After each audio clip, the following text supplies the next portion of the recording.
ધારાસભ્ય ગોપાલ ઇટાલિયા, ચૈતર વસાવા અને આમ આદમી પાર્ટીના નેતાઓ મુખ્યમંત્રી ભૂપેન્દ્ર પટેલને મળે છે, રાહત પેકેજ સહિત અનેક ખેડૂતોના મુદ્દે રજૂઆત કરે છે અને જવાબ હવે આપી રહ્યા છે કેબિનેટ મંત્રી અર્જુન મોઢવાડિયા।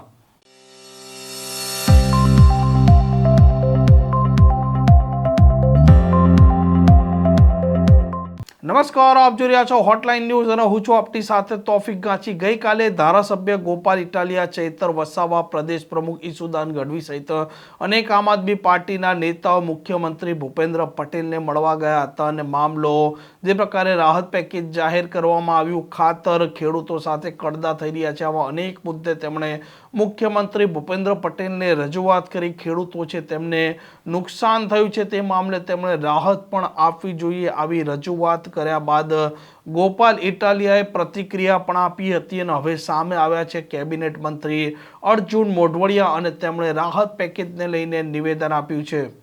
આ ચોમાસા દરમિયાન ખૂબ સારો વરસાદ થવાથી ખેડૂતોને બમ્પર પાક થયો હતો, પરંતુ છેલ્લે જે કમોસમી વરસાદ થયો એને કારણે ખેડૂતોને નુકસાનીનો ભોગ બનવું પડ્યું। એ સંદર્ભે માનનીય મુખ્યમંત્રીશ્રીએ ઉદારતા દાખવીને આ જે વાવ, થરાદ અને જૂનાગઢ સહિતના જે ખેડૂતોને અગાઉ નુકસાન થયું હતું એ અને આ સામાન્ય જે નુકસાન થયું એ નુકસાનને સાથે ગણીને એક ખૂબ ઉદાર પેકેજ જાહેર કરવામાં આવ્યું હતું, જે માત્ર ગુજરાતમાં જ નહીં પરંતુ સમગ્ર દેશમાં આ પ્રકારનું પેકેજ ક્યારેય જાહેર કરવામાં આવ્યું નથી। આપણા 18,000 ગામો છે, એમાંથી લગભગ 17,000 ગામોને ખેડૂતોને એનો ફાયદો મળ્યો છે। જે પ્રકારે આ નુકસાન હતું એમાં અત્યાર સુધીના ધોરણો છે એ આપણે 11,000 પ્રતિ હેક્ટરના ધોરણો રાખેલા હતા, એ વધારીને આ વખતે બમણું રાહત આપવાનું નક્કી કરવામાં આવ્યું। એક હેક્ટર દીઠ 22,000 રૂપિયા અને એક ખેડૂત દીઠ વધુમાં વધુ 44,000 રૂપિયાની રકમ મંજૂર કરવામાં આવી છે અને એ પ્રકારે આ બંને કૃષિ રાહત પેકેજો છે એમાં કુલ 33,198 ખેડૂતોએ અરજી કરી હતી।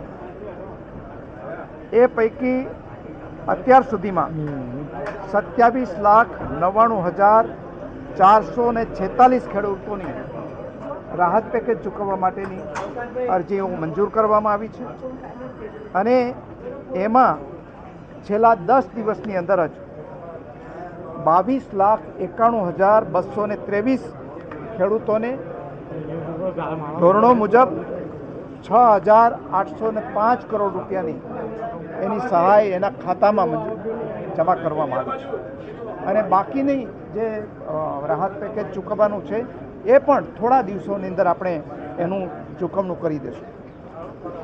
એ ઉપરાંત આ વખતે આપણા રાજ્યમાં સૌથી વધારેમાં વધારે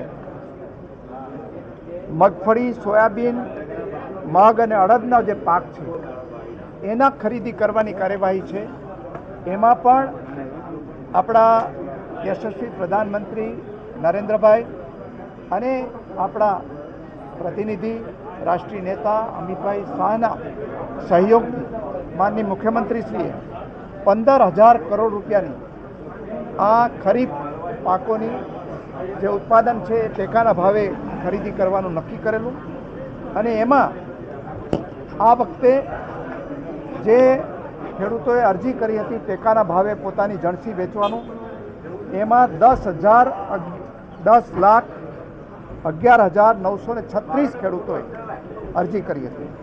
અગાઉના વર્ષમાં માત્ર 4 લાખ ખેડૂતોએ અરજી કરી હતી, એટલે ગયા વર્ષ કરતાં આ વખતે નોંધણીની અંદર 2.5 ગણા ખેડૂતોએ અરજી કરી છે અને એમાં આ વખતે 4,75,388 ખેડૂતો પાસેથી અત્યાર સુધીમાં 10,49,333 મેટ્રિક ટન જથ્થાની રૂપિયા 7,537 કરોડના મૂલ્યની ખરીદી કરવામાં આવેલ છે અને જે પૈકી 3,468 કરોડનું તો ચૂકવણું કરી દેવામાં આવ્યું છે. એ ઉપરાંત જે બાકીના ટેકાના ભાવો છે મગફળી સિવાયના એના પણ ખરીદી ચાલી રહી છે. એટલે આમ જોવા જઈએ તો આ ટૂંકા ગાળાની અંદર ખેડૂતોના ખાતામાં 8,798 કરોડ ચૂકવવામાં આવ્યા છે. કુલ ખેડૂતોને મગફળીના પેકેજ અને આ જે નુકસાનીનું પેકેજ છે બે સાથે ગણીએ તો 26,000 કરોડ જેવી માતબર રકમનું ચૂકવણું થવાનું છે અને એમાંથી 50% જેટલું તો ચૂકવણું થઈ ગયેલું છે. એ સંદર્ભે આજે આખા ગુજરાતના સહકારી આગેવાનો, ખેડૂત આગેવાનો, ભારતીય જનતા પાર્ટીના કિસાન મોરચાના આગેવાનો, સંગઠનના આગેવાનો, ધારાસભ્યો અને મંત્રીમંડળના સભ્યોએ મુખ્યમંત્રીશ્રીને રૂબરૂ જઈને એને અભિનંદન આપ્યા છે અને એનો આભાર માન્યો છે. આમ ગોપાલ ઇટાલિયા, ચૈતર વસાવા સહિત અનેક નેતાઓ મુખ્યમંત્રી ભૂપેન્દ્ર પટેલને રજૂઆત કરી અને બીજી તરફ કેબિનેટ મંત્રી અર્જુન મોઢવાડિયાએ રાજ્યની સરકારે જે પ્રકારે 10,000 કરોડનું પેકેજ આ ખેડૂતોને નુકસાન માવઠામાં થયું હતું તે મામલે જાહેરાત કરી હતી તેનું પણ તેમણે નિવેદન આપ્યું છે. આ પ્રકારના સમાચાર પ્રકારના અહેવાલ માટે હોટલાઇન ન્યૂઝ આ ચેનલને લાઇક, શેર અને સબસ્ક્રાઇબ કરવાનું ભૂલતા નહીં. નમસ્કાર. આવા પ્રકારના વિડીયો તમને જોવા ગમતા હોય તો હોટલાઇન ન્યૂઝ ચેનલને લાઇક, શેર અને સબસ્ક્રાઇબ કરો.